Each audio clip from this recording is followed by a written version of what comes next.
Everyone, অনেকদিন পরে দুপুরে লাঞ্চের ভিডিও নিয়ে হাজির হয়ে গেছি। অনেকদিন তোমাদের সঙ্গে ভিডিও শেয়ার করা হয় না, তাই আজকে ভাবলাম যা রান্না করেছি তোমাদের সঙ্গে একটু শেয়ার করি। আজকে লাঞ্চে রয়েছে দেখো সুন্দর ফ্রাইড রাইস, আর এটা আমি বানিয়েছি। আর পায়েল বানিয়েছে এখানে কষা কষা চিকেন। তো আজকে সানডের মেনুতে আমাদের এটাই আছে। তোমাদের মেনুতে কি আছে অবশ্যই কমেন্টে জানিও। আর শেষে আছে পুচকি একটা থামস আপ। তো এটা যদি আমি খাবো না, আমার খাওয়া বারণ। তো এটাই হচ্ছে আমাদের আজকে দুপুরের মেনু। তোমরা কে কী খেলে অবশ্যই কমেন্টে জানিও।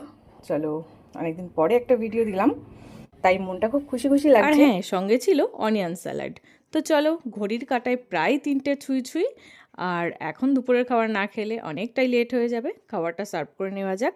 তো দেখো, ঝরঝরে ফ্রাইড রাইস আর তার সঙ্গে লাল লাল চিকেন কষা, এই কম্বিনেশনটা আমার তো দুর্দান্ত লাগে। তোমাদের কার কার ভালো লাগে অবশ্যই কমেন্টে জানিও।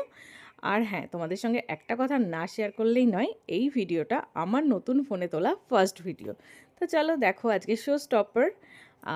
এবারে লাঞ্চটা কমপ্লিট করি। সবাইকে টাটা।